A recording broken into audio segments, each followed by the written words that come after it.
IO is easy, and to sign up is just as easy. Meet Abel Mutula from the barbershop in Kalingalinga. Abel Mutula is also an IO customer. My name is Abel Mutula. Signing up with IO was easy. This is how I signed up. Step 1, dial *296#. Step 2, select one sign up. Step 3, select either 1 for my hospital or 2 for my life. Step 4, fill in your age and confirm. Step 5, select 1 to accept the IO terms and conditions. Well done, you signed up. Now let's add my loved one. IO together with MTN. IO, because you care.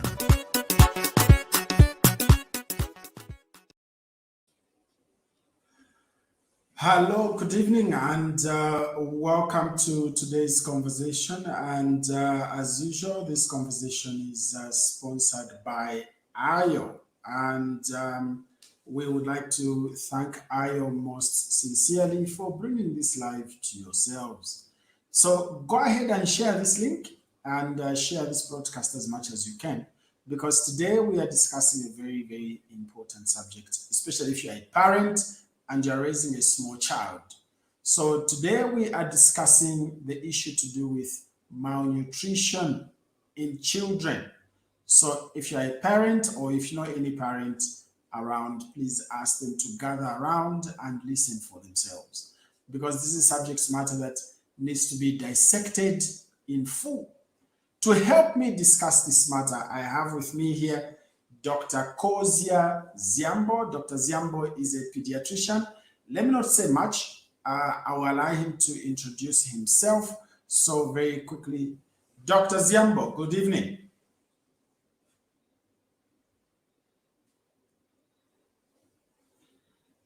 Doc, I can't hear you. You are muted. Could you unmute yourself? Oh, yeah. Thank you so much. Good evening, Dr. Mjajati.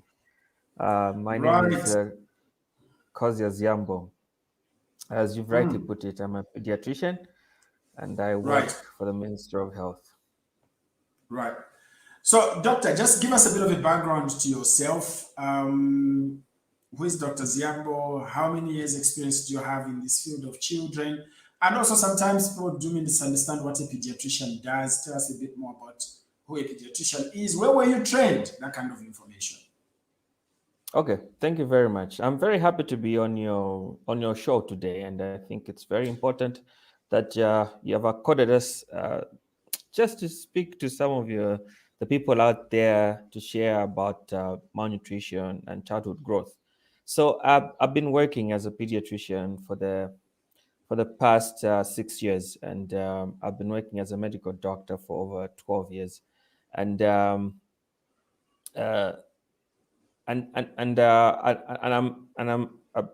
trained at University of Zambia. That's at Ridgeway campus. That's where I trained, and I've been working in Zambia ever since. And I'm a practicing clinician. I also do capacity development programs where we train people and build healthcare worker capacity. And I work in the HIV space as well.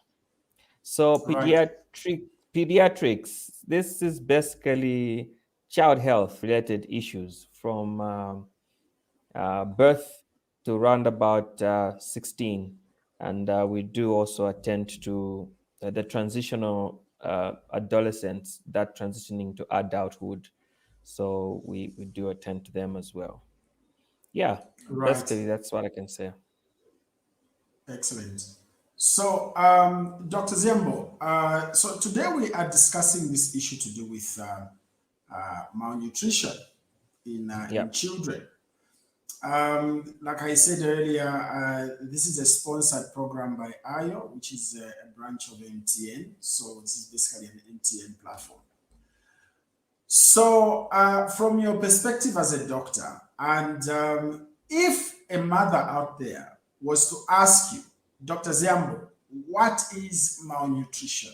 What would be your explanation?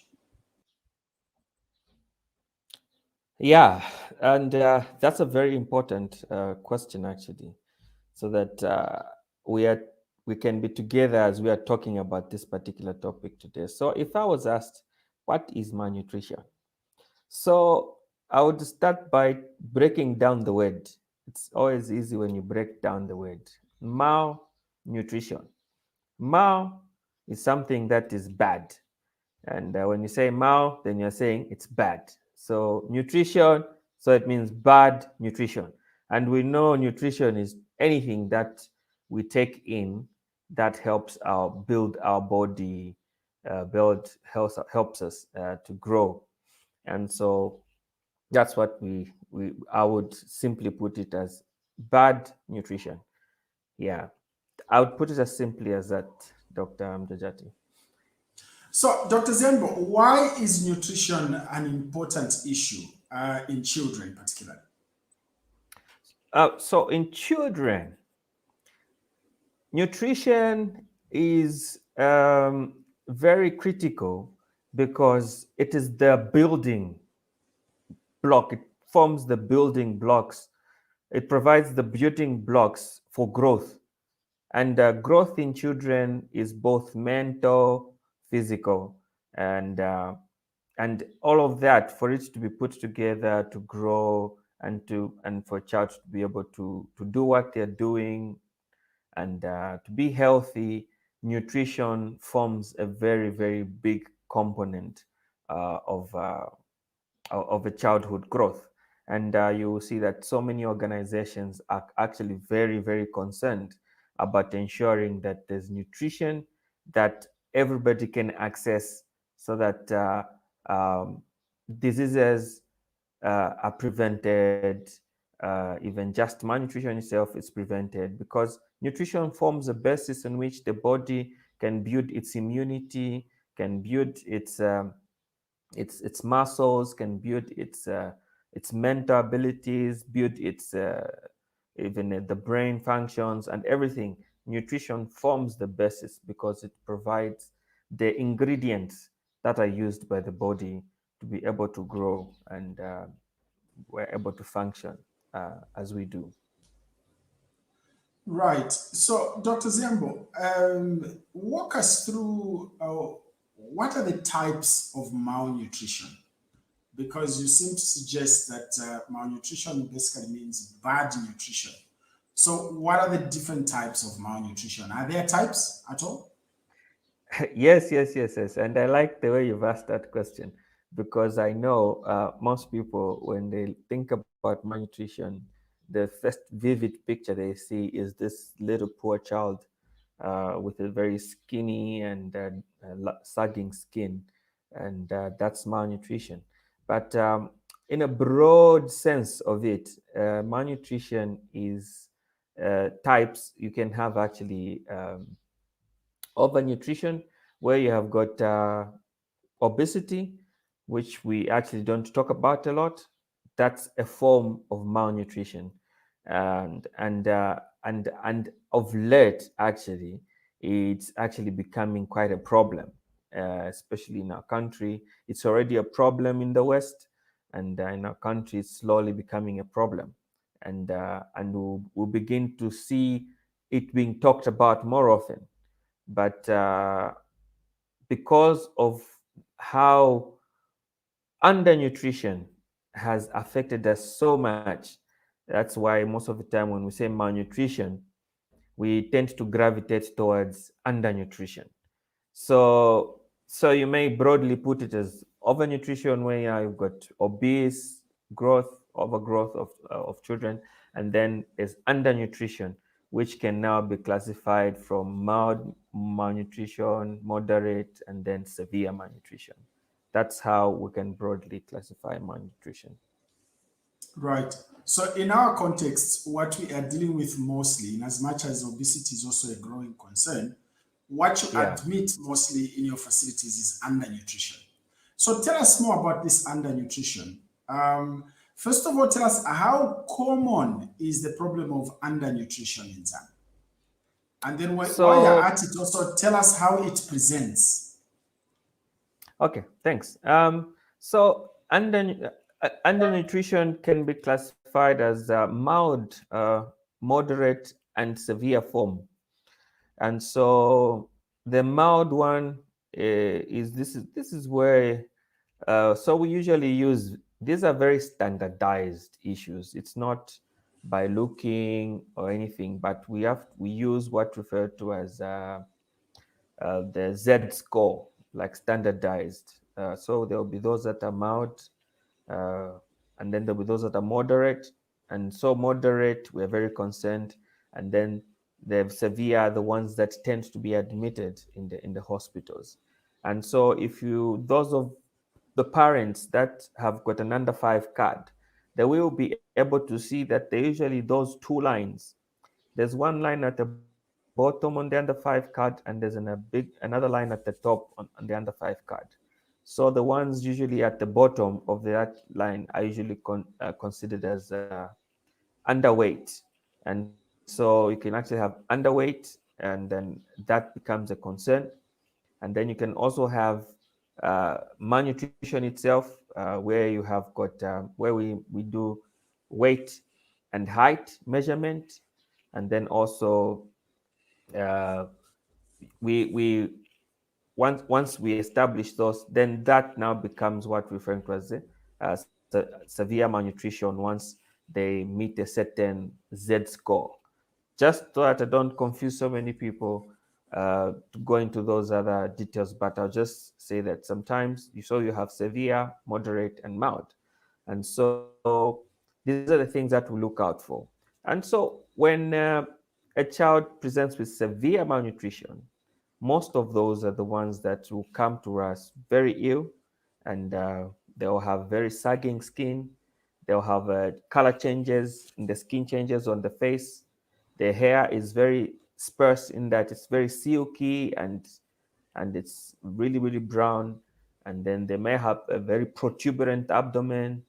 They have got bony prominences. The chest, you can see the ribs are prominent. The buttocks are almost wearing down. They're like baggy pants, and sometimes they'll actually present with the swollen feet. All of a sudden, you begin to see a baby who's swollen feet, and those are the things. So sometimes even the skin begins to peel off, and they develop. So that's a severe form of malnutrition. Yeah, those are some of the symptoms that the signs and symptoms that they'll present with when they do come to the hospital. And it's quite common. It's quite a common problem. It's amongst the top 5 causes of disease, of death and morbidity in children, and it will present. It presents in that bracket of diseases in our country. Right. Now, why are you as a pediatrician concerned about malnutrition? In that regard, my issue has to do with what is the worst that can happen if malnutrition is not treated? So the thing about malnutrition is that it's actually an immunosuppressive condition. Okay, so when we say immunosuppressive condition, we mean the defense against diseases is very low in children who are malnourished. And this is why there's such a big drive to ensure that all children are always weighed every month, so that they don't, we're able to detect undernutrition very early, because a child who's malnourished has got a very weak immune system. So they'll easily get diseases like TB, they'll easily get diseases like pneumonias, they'll easily get diseases like diarrhea. So these are the major 3 diseases that kill children, especially who are undernourished. Of course, malaria is another important killer, but malaria, you don't really need to have malnutrition to get it. But you become very prone to these 3 diseases once children have malnutrition, and these are the biggest causes of mortality and disease in children under 5. And this is why we are very vigilant in ensuring that children come for under 5 most of the time to our facilities. Let me also mention that why we want to always check the weight of children is that Another problem we have is stunting. Now, stunting is actually a chronic state of malnutrition. This is where now the child hasn't moved on to develop the severe form of malnutrition, but has just become stunted in their growth, in terms of everything about their body. It's usually a global state of the body where the growth and development has been stunted. This is usually physical, emotional, social, even mental. Uh, there's that stunted growth that happens because of prolonged undernutrition for a long time. And so that's also a very bad effect on the country. And currently, according to the Zambia Demographic Health Survey, stunting in Zambia stands at, is it 35 per 100 per thousand? Yeah, per thousand. Yeah, that's where we're standing when it comes to stunting. Now, I remember with regards to stunting and malnutrition, there was a debate on this page with regards to school performance. What's your comment on chronic malnutrition, particularly stunting, chronic malnutrition with as it relates to performance in school, from your standpoint? So I think there are studies. There are very clear studies. They're there, and like I've said, when there is, and that is why there's a very big drive from big organizations, WHO, UNICEF, to ensure that stunting reduces. And in Zambia, it has actually been reducing, moving in the past 5 years or so, or 10 years or so, moving from above 45 to now about less than 35. And so that's been a drive. That's because stunting has a global effect on the food development of a child. And so, and when I say food development, it means everything about their growth. Because they become shorter, they become smaller, even the mental development and that social stimulation that they lack contributes to their performance actually in school. And that is why it's very vital that we take this as a very serious issue, and to always and have these developmental programs that ensures that that one person, that one child out there in the rural have access to proper nutrition, have access to proper school. And so mental stimulation, social stimulation, those are very important for childhood development. Without those, that's when we begin to have a lot of problems in both physical and also mental performance. Right. I hope Now, I've responded to your question in a very second. I think you have. I think basically what you're saying is that malnutrition and stunting has a negative effect on performance in school for these children. And future development of an individual, it has a major negative impact. That's what you're saying. Yeah. Did I hear you right, Doc?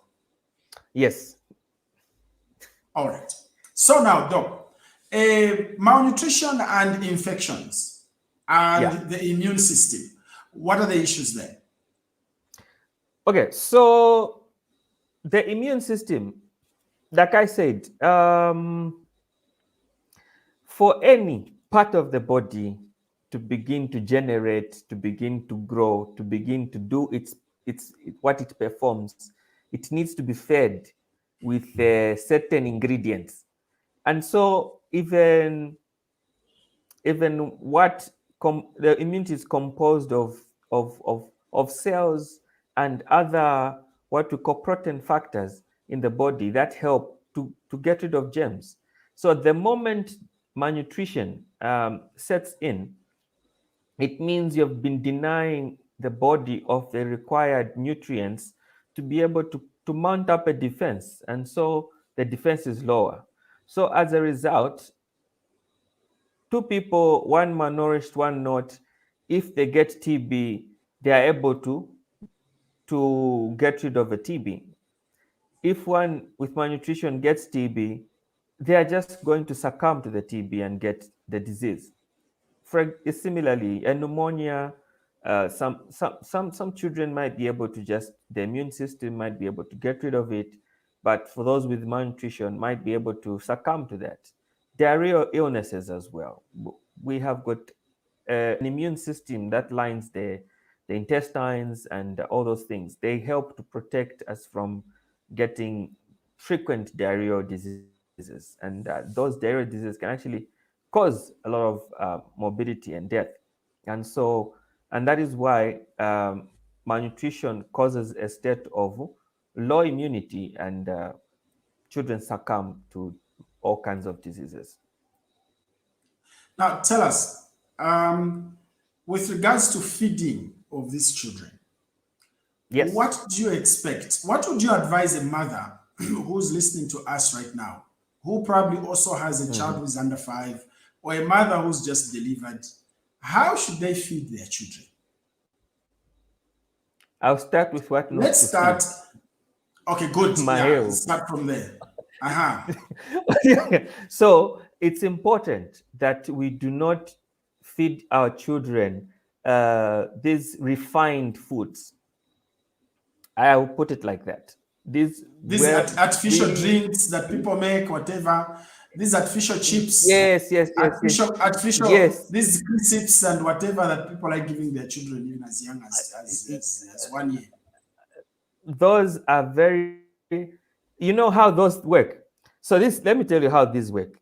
The thing is that these now, for children are, and that's what I love children.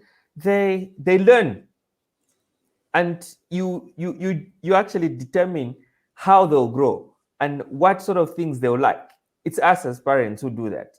And so when we begin to introduce things like that, then they'll begin to get used to those things, and they'll prefer those things to what healthy food is. And most of the time, healthy food doesn't really taste very nice. I think you agree with me. Oh yeah. But healthy food, like vegetables, like rape and all those things, they don't really taste very nice. But for a child, you have to train them to eat things like that. And this is where I find parent failure. We fail to train our children on correct feeding. And this is where now we begin to give these funny foods that will, first of all, they'll get used to and will kill their appetite. Then they will not be able to eat food that is more nutritious, more organic, and more fresh foods. That's what's important. Like I said, once you understand the basis of nutrition, that nutrition is a basis for growth, then you become very careful what sort of food you feed your children. Nutrition is the basis for even immunity development. And so what you feed them in the nutrition will determine how strong their immunity is. And so I cannot overemphasize this point, that what we feed them is important. So when it comes to feeding, the first 6 months, we all know that the best food for children in the first 6 months is a breast milk. No doubt about it, it's breast milk. So as mothers working and all those things, let's breastfeed our children. And usually we recommend exclusive breastfeeding. Of course, we don't say stop breastfeeding at that age. Continue breastfeeding until 2 years, if you can, but we prefer that you do. 2 years of breastfeeding, best nutrition. Then afterwards, you begin to introduce foods. Fruits are very key. Fruits, very key. They provide very essential vitamins to the children. And vitamins play a very key role in your immune development. Then vegetables.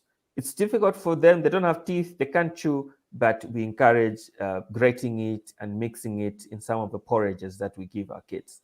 Then, of course, as much as we can, our usual energy that comes from millie meal, that's very important. Porridge, okay, all those things are important. Milk in form of sour milk, very, very important. I think Southern Province has taught us. They've taken care of the children on sour milk, and that's an excellent food. And I can testify because most of my kids have grown up on sour milk, and that's an excellent food. I think I usually prefer it to giving shima and soup because there's nothing they get from the soup. But if you give shima and sour milk, there's quite a lot of nutrition that they're getting from there. So these, in a nutshell, are very useful foods that we can actually give our children. And these are affordable. And these are some of the discussions we have when we're attending to women that may appear like they're coming from low socioeconomic status, they can't afford things. You just ask them, okay, so how much talk time do you buy every day? They'll tell you, I buy for 1 kwacha, for 2 kwacha, and for this. They said, look, you can actually, then they'll say, okay, how much do you buy for those, some of those artificial foods drinks that we usually get, the one like mungoyo and things like that, not 6 kwacha. But you know that you can actually get your sour milk at the same price, because the sour milk, it will be very useful for you, for your child to actually eat it with enshima, and that will be a very, very healthy meal for the child. So it's replacing some of these bad foods with our natural foods, which are more nutritious and very helpful in the growth and development of a child. Right. So one of the things, I'm glad you've talked about that, because you see, it's quite interesting. You've raised the issue of the types of foods that parents should be giving their children. One of the issues that people always raise is that when we are talking to these parents, sometimes they lament that some of the foods the doctors recommend are outside their reach. What can you say to that? I do agree. Sometimes we can be over and just tell you things that are difficult for people to actually attend. But I think it's just not being able to translate those things that we advise to something that is very small and attainable. Because sometimes you say you should be buying a child milk and eggs. So the immediate thing that people think about when I say buy milk and egg is that they have to go and get a whole tray of eggs, which is 60 something now. They have to go and get milk, which is I don't know how much. But then when you break it down you compare it to the things that they usually get, they even get surprised that, okay, actually you are right. Like it's just the way I think we communicate and the way we speak. But I think the advice usually we try to give is we want to make sure that it's broken down in a very simplified manner. If, for example, a woman sells at the market and they come back with a 10,000 kwacha, a 10 kwacha, or maybe they come up with 100 kwacha. So you sort of break it down and they say, okay, from that one, you can buy 2 eggs, you can buy maybe a soya meal. That will cover the baby's meals at least for the next 3 days. And you sort of break it down and make it easy for them to understand that they can actually achieve them. And I think, and that's probably where the problem comes in. They say, no, they're telling us to buy very exorbitant things. But I think it's trying to break it down into smaller things so that practical things that people can quickly adopt and begin to use as methods for feeding their children. Right. Dr. Ziembo, we will take a short break and listen to a message from our sponsors. To the people who are following this conversation, do not go away. After this, we'll open up for questions from yourselves. I hope you have questions. Please take note of your questions. Post your questions in the comment section. When we come back, we'll be taking questions from yourselves so that you can ask Dr. Ziembo any question as it relates to feeding of children. A quick message from our sponsors. IO is easy, and to sign up is just as easy. Meet Abel Mutula from the barbershop in Kalingalinga.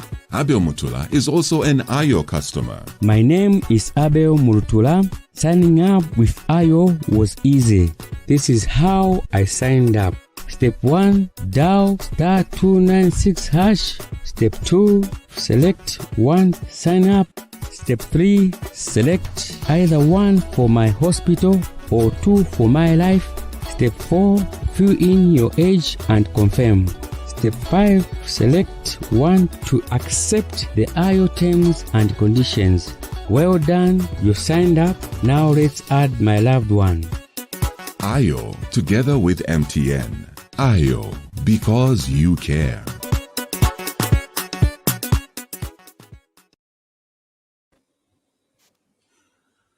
Welcome back. Thanks to MTN and Ayo for bringing you this very exciting discussion. And thanks to Dr. Ziambo for coming in to discuss these issues that relate to children. At this stage, we'll start taking questions from yourselves until the end of the program. So please go ahead and type your question and we will pose the question to Dr. Ziambo. Dr. Ziambo, there's one very quick question here. It's coming from, what's her name again? This is Brenda Monde. Brenda Monde is asking, Doctor, I was told that soya porridge is not good for my baby, especially baby boys, apparently. How true is this, Doc? Yeah, I'm tempted to ask Monde what they were told. People are very worried about baby boys.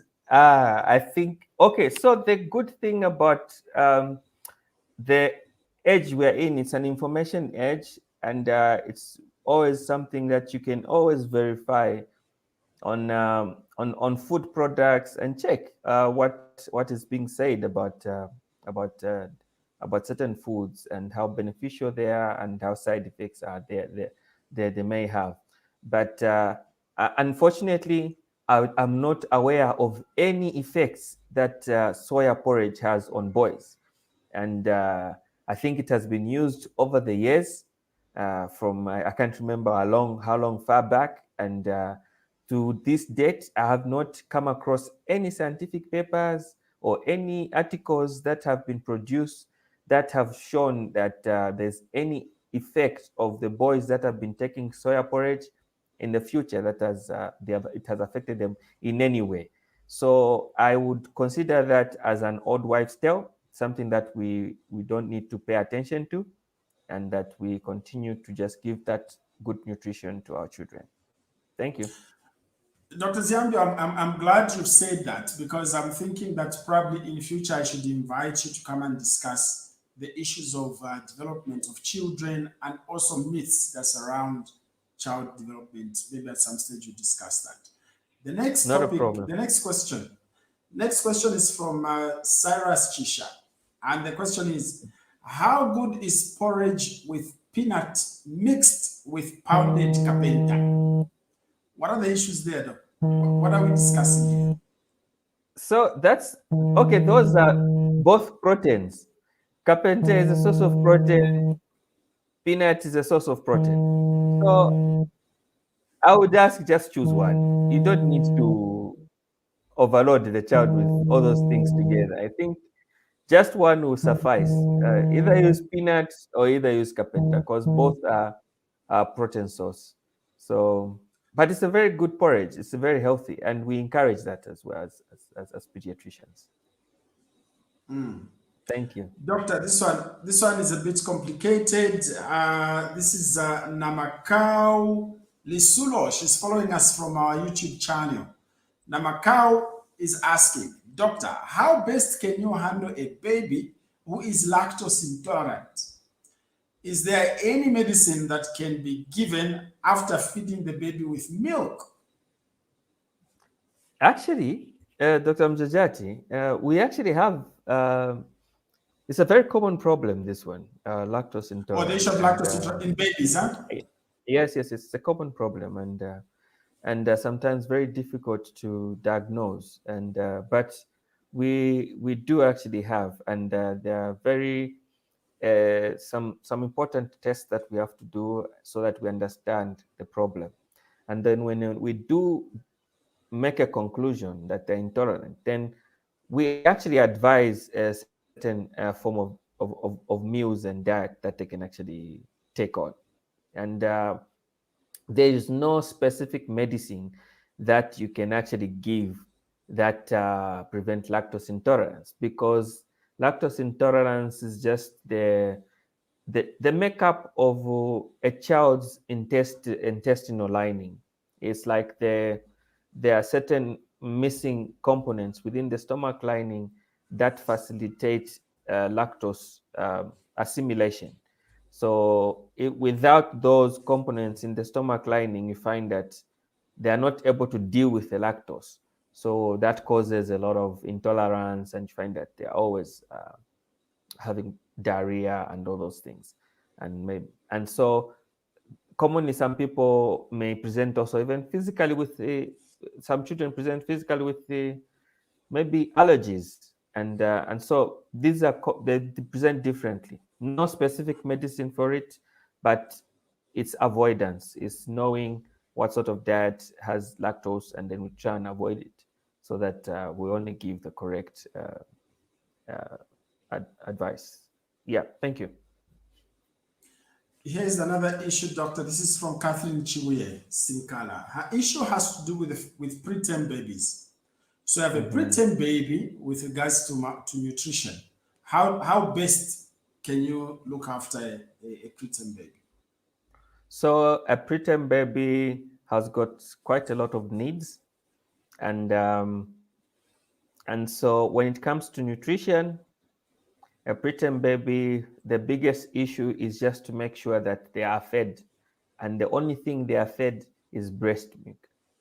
And usually preterm babies, we feed them a bit more frequently than normal term babies. This is because their stomach is still small.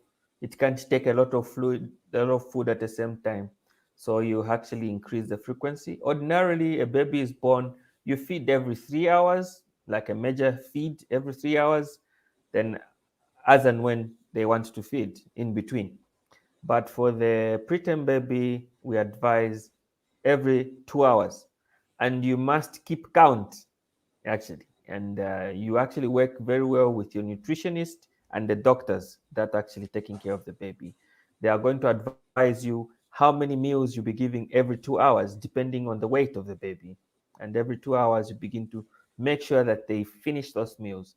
And you will find that sometimes you may actually have to give a cup feed rather than in addition to breastfeeding, because you find that when they want to breastfeed, they may not have enough muscle in their cheeks to be able to pull on the breast, so they have to be given a cup feed. And so that's why I said the preterm babies, usually we work with the mothers. We don't let them all alone. And if you have a preterm baby, I'm sure right now you must be working with the doctors and also working with the nutritionist to get to support you in that process. Right. I think that's how I respond to that. Right. So in summary, this is Catherine Chibuye Sinkala. The answer to your question is that a preterm baby is fed under supervision of a doctor and a nutritionist. You cannot feed this baby alone at all. Now, there's a question here, Doc. This is very common also. This is Kezia Bwalia. Kezia Bwalia is asking, Doctor, my 3-year-old baby is underweight. What can I do? I think she's saying, remember when you were explaining the under 5 card, I suspect the weight of this baby is below the second line. It's under. Yeah. So what are the issues here, Doc? Yeah, those issues. I'm always receiving those problems. No tipasa appetito, no tipasa chanchani. What can we do for this one? So anyway, so I know so I think sometimes it's difficult. There are some children who actually can even eat and finish a cow, but they're just going under that line and they remain underweight. So usually what we because I've not seen the child, so I wouldn't say so many things, but what I would advise is that you must, first of all, you must be happy with the way the child is feeding. Okay? And when I say happy, it means you are giving the correct food at the right time. So it means that at least they're having 3 good full meals, and in between 2 good snacks, meaning at 10 or at 16. Good snacks, and in the morning, over lunch, and in the evening, they're having good meals, not just anything, but good meals. And good meals, it means that they've got there's a carbohydrate, there's even a protein there, and then there's even a fruit or something to help them get all those things done in every meal. And if you are happy with that, the child has got no other like ill diseases, like they're not feeling ill, don't have a flu, they don't have diarrhea, they don't have any of those things, and the baby is well in that sense, usually it's just a matter of time they are going to gain their weight. But without all those things, if they're not, their appetite is poor, they've got a few things, they're not so well, they're not so active, they're not so playful, then we are worried, and you probably want to make sure that you see a pediatrician. That's how I would respond to that. Now, there's this very short question. I don't even know what this product is. Is Appetito good for children? What is Appetito, Doc? I'm hearing this for the first time. I also hear it a lot in the hospitals when they come.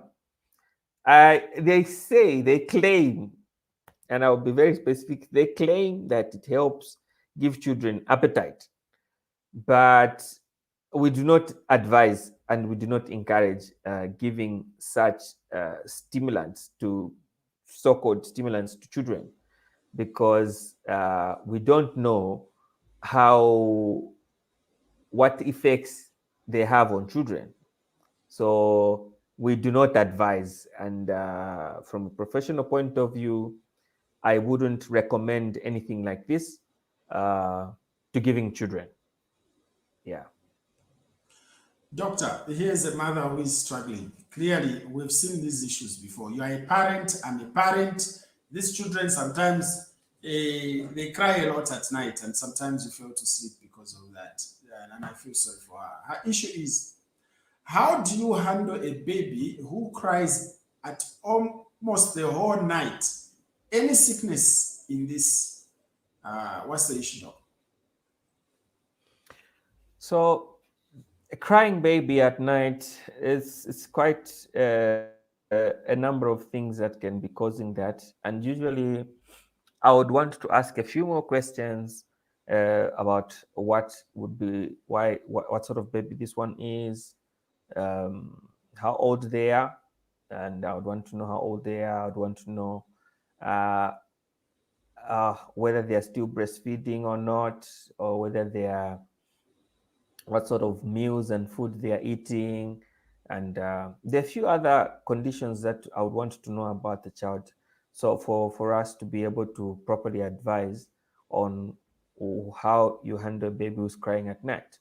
But if it's every night, then we are worried, we are concerned. It means that we need to see the child as pediatricians, just to help alleviate that sort of stress while the baby is crying all the night. But if it's once in a while at night, then usually we have to check where they are sleeping, how they are sleeping, or what they're feeding, and all those things. They'll help us know why the baby is crying a lot at night. So I think because of the way they've asked the question, very difficult for me to give a very specific answer, but generally we have to make sure that we don't have a condition that is causing them to cry at night. And also we don't have, maybe we are starving them, maybe they are not feeding the right food at night. But of course, I know the ones that are also problematic at night. The first 3 months, you have those babies that cry a lot at night. Those ones, usually we think of what we call colic. I think that is another whole big topic for another day.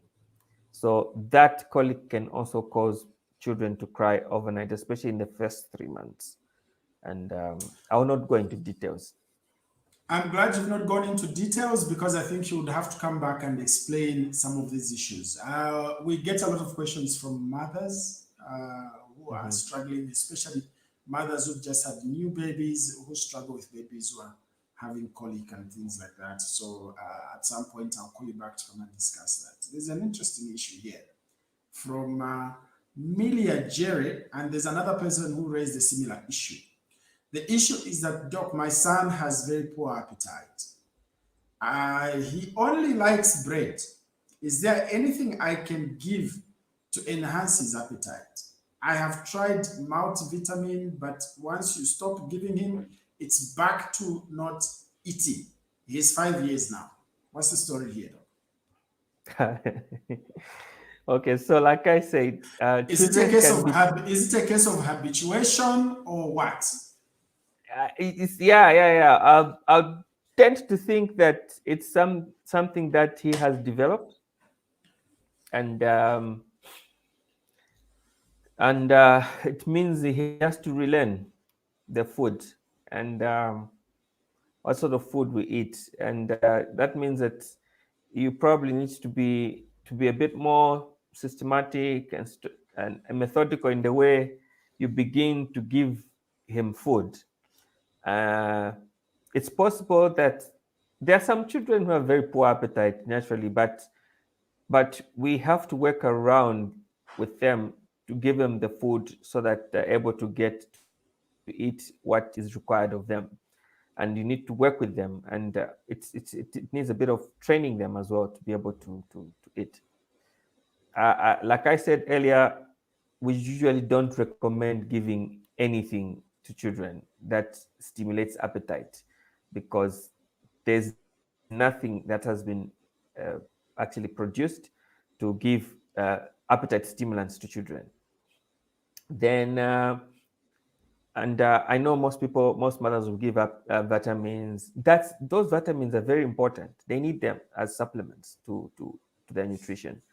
But when it comes to feeding, if they just eat bread, then you really need to work with the child to begin to introduce other foods that the child should be able to eat. And we need to train him to eat different foods. Doctor, how safe is sour milk in babies that are less than 1 year? Very safe. Extremely safe. You would strongly recommend it? Strongly recommend it, without a doubt. Right. All right. There's this one here. Doc, how do I deal? This is Kasembe, Natasha Mamba. How do I deal with a child who doesn't eat anything? She's 2 years old. The terrible twos. Only takes juice. I would want to understand. I would want to understand what they mean by doesn't eat anything. Oh, terrible twos. Terrible twos. Is it that they can't chew? Or is it I think it sounds like this child is stubborn. You know how 2-year-olds are. So this child only wants to drink juice, doesn't want anything else. So the mother here is saying, what should she do? How does she deal with this situation? Yeah. So that's another case of training, doctor. It's another case where we introduce juice and the child prefers juice to anything else.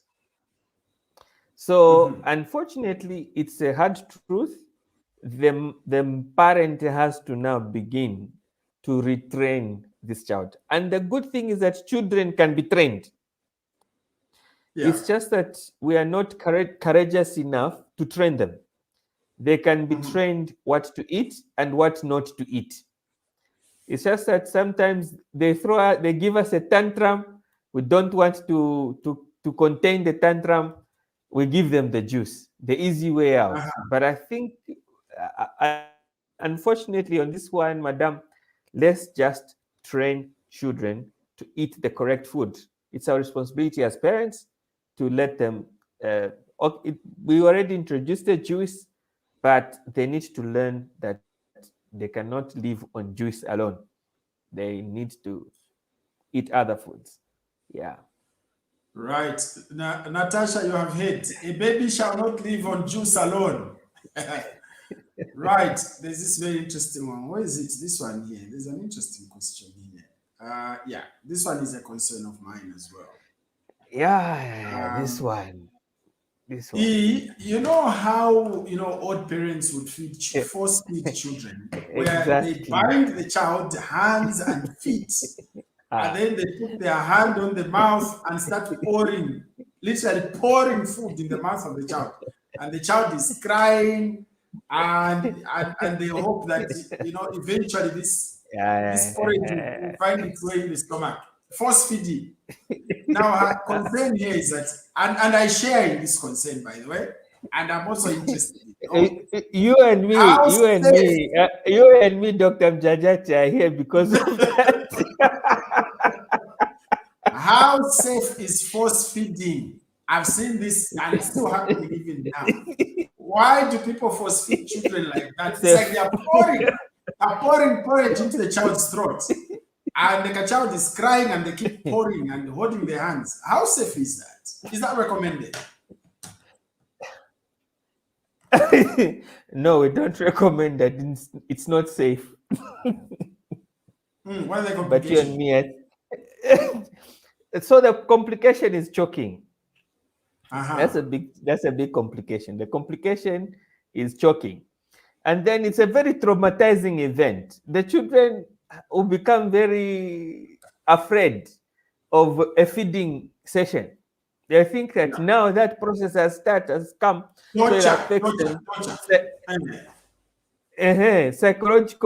psychologically and emotionally. They get traumatized, and so that is not very helpful for them. And so we do not recommend that sort of process. And I think we actually have children that really are difficult to feed, like those ones that have had cerebral palsy, and mothers really struggle with that. So their support there are people that train feeding support systems, and it's a unique group of people that also do speech therapy and all those things. They help train on how to feed children who don't want to feed or who can't feed. And so at least those are beginning to come to be available. People are beginning to be trained. And so they now know how to offer alternative feeding than to force feeding. So so far, force feeding is not really recommended. Even the Zambia Pediatric Association, we've had this discussion. We don't really recommend it. Yeah, but things are still being done. You and me are here, probably went through the same, but how many others are not here? I was most likely force fed. But we don't know, those who are not here, maybe they may have choked or something like that. So it's something that we don't recommend. So mothers, please spread the word. Well, the recommendation from the experts here is that force feeding children is not recommended. That porridge, you like pouring behind the throat of the child while you are binding the hands and the legs, that practice should stop. You are actually endangering the life of your child. You have heard for yourselves. We don't need to repeat ourselves on that. Now, doctor, there's this very important question here, and I think we need to deal with this issue. I think you touched on it a bit earlier, but I think this question sort of like makes it a bit more specific. Mwewa Chienge is asking, Doc, are dairy products like Milk It, I don't know what that is, Shake and Sip, I've never seen it. Are these things good for children who are under 5, along with everything else that people like giving? So I will probably put all these under the same artificial refined foods. So, generally speaking, and according to studies, refined feeds have got a very high caloric content, and that in itself isn't very, very nutritious. You find that there's a lot of sugar in there, and there are a lot of other ingredients that are not really, really recommended uh, for nutrition. And so, as an expert, I strongly for children less than 5, I would be very careful how I give some of this food. And so it's very, very important that we are very careful about refined foods, because they are not really, really on our recommendation list when it comes to giving nutrition to children. And that is because children, like I said, they learn. And once already we've had an example here of a child who was given juice. So you find that it's a very sweet thing. They'll prefer it to anything like a vegetable. So once you introduce it, they'll now begin to insist on it and shy away from nutritious food. So for the very reason of that, I would not really recommend us relying a lot on refined foods. Please Uh, quote me and I, correctly. I'm talking about refined foods, juices, and all those things. Thank you. there's a there's an issue here that I need to throw at you because this is also common with parents. At purity porridge, near Vichan, what is this? Have you seen it Um, before? I'm not I'm not familiar with those kinds of porridge, but these are probably products that you find on the shelf Yeah. and maybe used as snacks and things like that. But I'll be very consistent on this one.